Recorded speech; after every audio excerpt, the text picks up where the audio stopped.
कलिमल हरण मंगल करण तुलसी कथा रघुनाथ की। कलिमल हरण मंगल करण तुलसी कथा रघुनाथ की। तुलसी कथा रघुनाथ की। सबसे पहली बात तो ये है कि इस घोर कलिकाल में राम जी की कथा काम क्या करती है। इस घोर कलिकाल में भगवान राम की कथा से जीव का कल्याण कैसे होता है। गोस्वामी जी कहते हैं कि कली के मल का हरण करने वाली श्री राम की कथा है, और केवल कली का मल ही हरण नहीं करती है, मंगल करण मंगल प्रदान करती है। मंगल, जब आप किसी महापुरुष का आशीर्वाद लेते हैं तो महापुरुष की वाणी से ही निकलता आपका मंगल हो।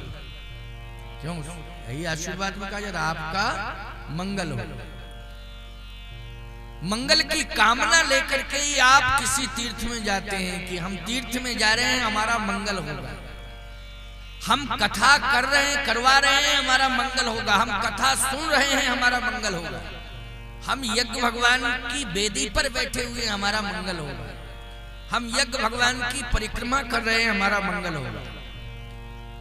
यहाँ राम कथा और यज्ञ एक साथ दोनों 21 कुंडात्मक यज्ञ विष्णु महायज्ञ, 21 कुंडीय विष्णु महायज्ञ है, और साथ ही में राम कथा, होमात्मक यज्ञ और ज्ञानात्मक यज्ञ। प्रातःकालीन बेला में यज्ञ भगवान के श्री चरणों में बैठकर हम लोग होमात्मक यज्ञ में सम्मिलित होते हैं। फिर द्वितीय सत्र में हम सब ज्ञानात्मक यज्ञ में सम्मिलित होते हैं। पहला सत्र है होमात्मक यज्ञ का, जो प्रातःकालीन बेला में, मध्याह्न बेला में फिर हम लोग ज्ञानात्मक यज्ञ, ये ज्ञान यज्ञ है। यज्ञ से आत्म शुद्धि होती है। ये आत्म शुद्धि, आत्मा हमारी कभी कभी बेचैन हो जाती है। आपको आत्मा बेचैन क्यों हो जाती है? क्योंकि आत्मा में गंदगी का प्रवेश हो जाता है। आप कहोगे महाराज आत्मा में गंदगी, कौन सी गंदगी, कैसी गंदगी? काम, क्रोध, लोभ, मोह, मद, मत्सर, ये विकार जो है ना, यही तो गंदगी पैदा करते हैं। अब इस गंदगी को दूर करने के लिए, आत्मा की गंदगी को दूर करने के लिए कौन सा साबुन बन के तैयार हुआ?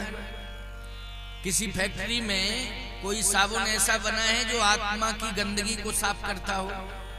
आपका वस्त्र गंदा है तो अनेक प्रकार के डिटर्जेंट पाउडर हैं, तमाम प्रकार के कपड़ा धोने वाले साबुन हैं, उनका प्रयोग करते हो। उनसे कपड़ों की, वस्त्रों की और शरीर की भी, ऊपर से जो शरीर में हम साबुन लगाते हैं, विभिन्न प्रकार के साबुन लगाते हैं, तमाम सेंटेड साबुन लगाते हैं।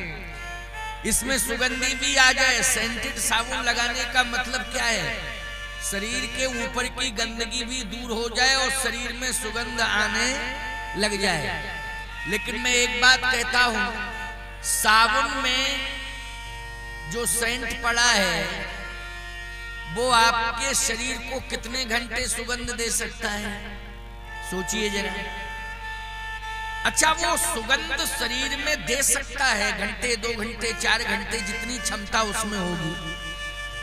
लेकिन यदि आपका मन गंदा है, आत्मा आपकी दुखी है, उस आत्मा में गंदगी का प्रवेश हो चुका है, तो बोलो ऊपर की सुगंध से अंदर की बेचैनी समाप्त हो सकती है क्या? बाहरी सुगंध से क्या अंदर की बेचैनी समाप्त हो सकती है? ये बाहरी सेंट लगाने से क्या हमारे अंदर जो दुर्गंध है वो दूर हो सकती है?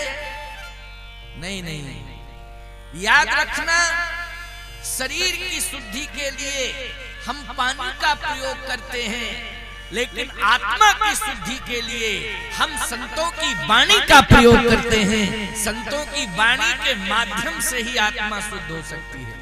शरीर को शुद्ध करने के लिए पानी की जरूरत है। किसी तालाब में पानी भरा है, नदी में पानी भरा है, कुएं में पानी भरा है, या आप हैंडपंप पर पहुंच गए, वहां से पानी ले लिया आपने, तो पानी से आपके ऊपर की गंदगी दूर हो सकती है। लेकिन आत्मा की गंदगी को दूर करने के लिए हमें ग्रंथों की, रामायण की, संतों की वाणी की जरूरत है। इसलिए आत्म शुद्धि के लिए ही यज्ञ हो रहा है, और आत्म शुद्धि के लिए अर्थात मन को निर्मल बनाने के लिए हम भगवान राम की कथा बैठकर सुन रहे हैं। ये हमारे अगणित पुण्यों का प्रतिफल है। अच्छा, ये कथा सुनने वाला श्रोता हो, कहने वाला वक्ता, कराने वाला यजमान हो, चाहे वो एक व्यक्ति हो, चाहे पूरा गांव हो, चाहे पूरा क्षेत्र हो, चाहे पूरा जिला हो, समझ रहे हो कि नहीं? लेकिन एक बात मैं आपसे पूछ रहा हूं, जरा विचार पूर्वक समझने की आवश्यकता है। कथा जो हो रही है ये किसके लिए? सुनने वाला व्यक्ति भी इसको सुन के तरेगा, कहने वाला भी कह के तरेगा, आयोजक भी तरेगा, अर्थात आयोजक मंडल भी तरेगा। और मैं कहता हूं, पवन के, वायु के वेग के माध्यम से जो राम कथा के शब्द हैं, ये शब्द वायु का वेग जहां जहां तक पहुंचा देगा, वहां वहां तक शुद्धि हो जाएगी, वहां वहां तक लोगों का उद्धार और कल्याण हो जाएगा। अब मैं कहता हूं, वायु का वेग सीमित नहीं है। हमारे शब्द को यहाँ की वायु ले गई, जहां तक गई उसका अस्तित्व चला, वहां तक वो शब्द चला गया। याद रखना, वो वायु के साथ जिसके शरीर को वो वायु टच करेगी, निश्चित रूप से उसके शरीर में वो वायु के माध्यम से कथा प्रवेश करेगी, उसकी भी आत्मा शुद्ध होगी। केवल ये मत समझना कि यहाँ पर इतने ही लोग बैठे हैं, इतने ही लोगों की शुद्धि या गांव भर की या क्षेत्र की नहीं प्यारे। इस कथा से यज्ञ का धुआं बोलो, पवन के, वायु के वेग के माध्यम से कोसों दूर जाएगा कि नहीं जाएगा? कोसों दूर जहां जहां भी यज्ञ का धुआं जाएगा, याद रखना वहां वहां का वातावरण पवित्र होगा। जहां जहां तक ये पवन के वेग के द्वारा मेरे शब्द जाएंगे, वहां वहां तक का वातावरण शुद्ध होगा। इसलिए साधारण बात नहीं है। ऐसा मत समझना कि ऐसा तो होता ही रहता है, यज्ञ होते रहते हैं, कथाएं होती रहती हैं। नहीं, भगवान की कृपा से ये सब होता है। होते तो हैं, लेकिन ये नहीं समझना चाहिए कि होते हैं तो होते ही रहते हैं। भगवान की कृपा से ये सब होता है। आप कहो प्रमाण, तो मैं प्रमाण दे रहा हूं। अत हरि कृपा जाहि पर हो,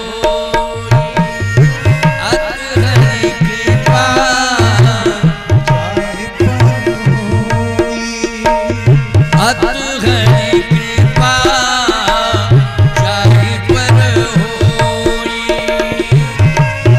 हरि कृपा जाहि पर होई, पाँव दे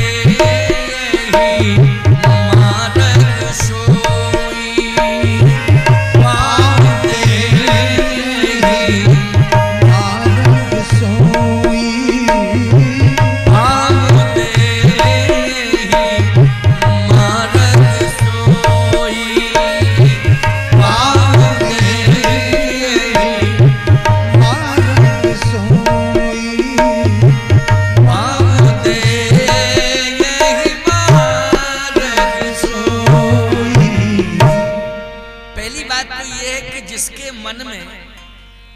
यज्ञ और कथा कराने का भाव आया।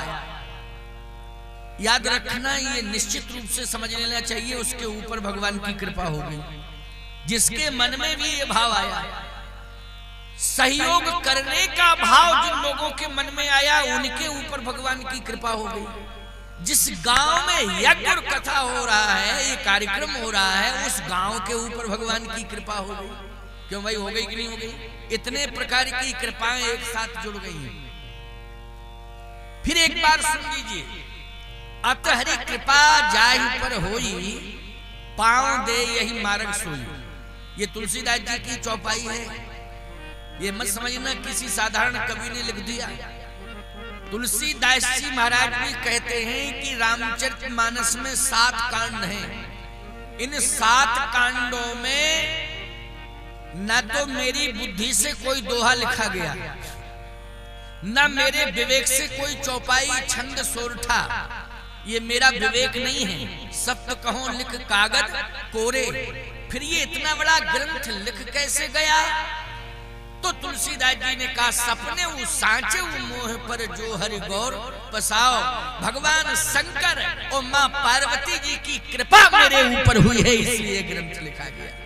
तो सीधी सी बात है कि आप रामायण की कथा सुन रहे हैं, आप राम कथा सुन रहे हैं, तो आप ये कृपा साध्य ग्रंथ सुन रहे हैं। इसका मतलब है कि तुलसीदास जी के ऊपर भी कृपा हुई थी भगवान शंकर की और पार्वती जी की, तब उन्होंने ये रामायण लिखी। और जितने भी छंद सोरठा दोहा चौपाइयां हैं, वो सब महामंत्र हैं।